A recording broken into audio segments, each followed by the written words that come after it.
Guys, welcome back to Pete PunchBeef Gaming. Today I'd like to talk a little bit about role-playing games.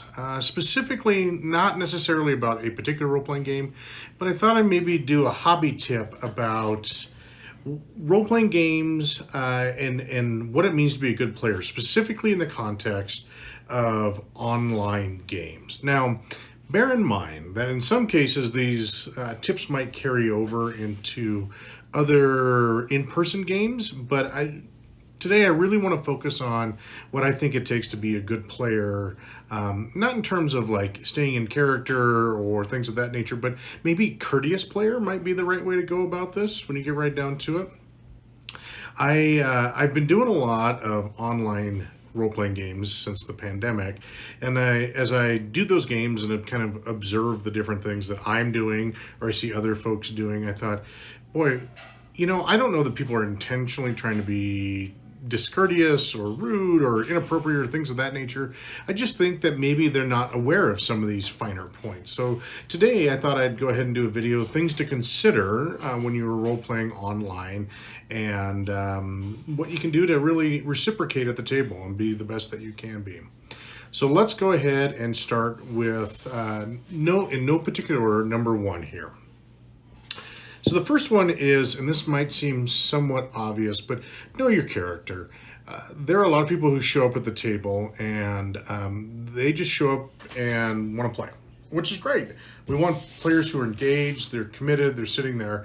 But what I mean by this is think about the other people you have sitting around the virtual table, or in person too. I think this also applies.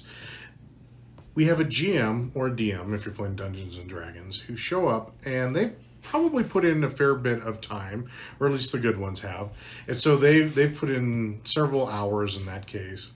And then you've got all the other players. Now, when you get into combat or social situations, there's nothing more jarring or disruptive than somebody who doesn't know what their character does or how the game works.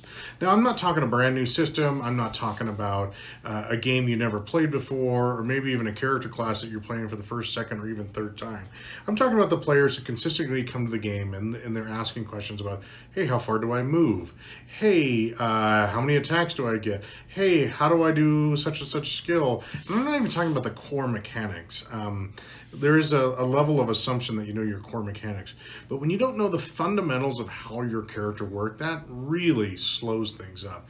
And is especially apparent when you're in combat. If you're doing a combat, and let's say you've got 5 players and a GM, take the GM out who's running all the monsters or creatures or NPCs or whatever the case may be. If every player takes 2 minutes at the table, you're looking at a total of 10 minutes in between turns. If you don't know what your character does, then you could drag that on and maybe double, triple, quadruple the length of downtime for the other players. So it's not so much the impact you're having on yourself, but it's being courteous to the other players so that they're not having to wait unnecessarily. Now, I'm not talking about tactics. I'm not talking about, hey, I've got 2 agonizing choices. I'm talking specifically like, hey, I don't know how to do my flurry of blows, or hey, I don't know how to cast a spell, or whatever the case may be. So do yourself a favor. The GM is going to put several hours in prepping. The least you can do for yourself and the other players is go ahead and read up on your class and have a general understanding of how things work. Okay, the second one is tools. Let's talk a little bit about tools. Tools in the virtual context, I think for me, most primarily come down to your virtual character sheet, the tabletop, the virtual tabletop, and how those two things interact. I think it's really important that you spend some time understanding how each one of those things interact with each other. So if you're playing D&D and you're using D&D Beyond on, say, Roll20, and you're using some sort of application that bridges the two for dice rolling, understanding how to roll an attack on your character sheet, how to spend a spell, how to target somebody if you're using something like Fantasy Grounds Unity, how to zoom in on a screen, how to move your token, how to roll percentiles if you need to, or how to whisper. Again, I'm not talking about the brand new players that have never used the tool before. I'm sure there'll be some sort of tutorial, and that's awesome. But what I think I'm specifically referring to are the players who have been playing for a while and still don't understand kind of the finer points of how all that works. It is really courteous, and I love it when people do this, when they say, hey, I don't know how this works, can I get together with you offline and work through it and maybe do a tutorial? I strongly encourage you to either play with these tool sets both in the game and out of the game, but most specifically out of the game, so that you're not burning everybody else's time trying to figure out what's going on. The third one that I think is super important is what I call offloading the GM. I love a table who is willing to help the GM look up stuff when there's a rules question, or perhaps something in the history or something along those lines. When a player's want to jump in and say, hey, I get it, you're running a lot of different things, let me look that up for you and tell you what's going on. Now, I'm not talking, hey, let me go open up the module or whatever the case may be and read up and get a bunch of spoilers, but I love the notion of an off GM. Now, I think this also takes both mature player and a GM, because the GM can't be threatened by the fact that they don't know the rules, he or she isn't aware of something.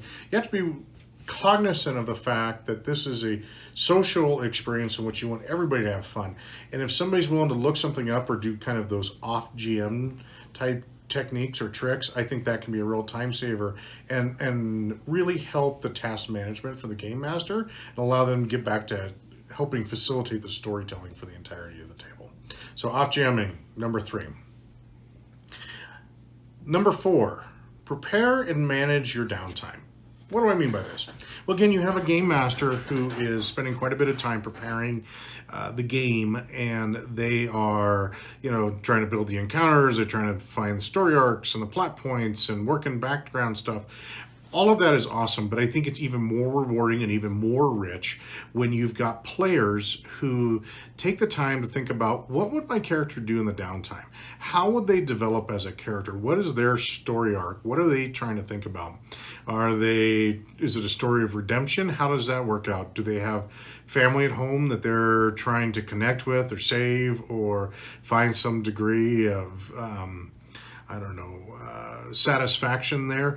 But the more you put into those little nuances and share them with the other players as appropriate, the better I think the story becomes. Additionally, I love it when a player takes the time to write up after game session notes. And it doesn't have to be an exact accounting of everything that happens. Maybe even a journal entry of your character's perspective, which has the beauty of being their perspective, which doesn't necessarily mean that it's entirely factual, but it is based on what they think, see, and perceive.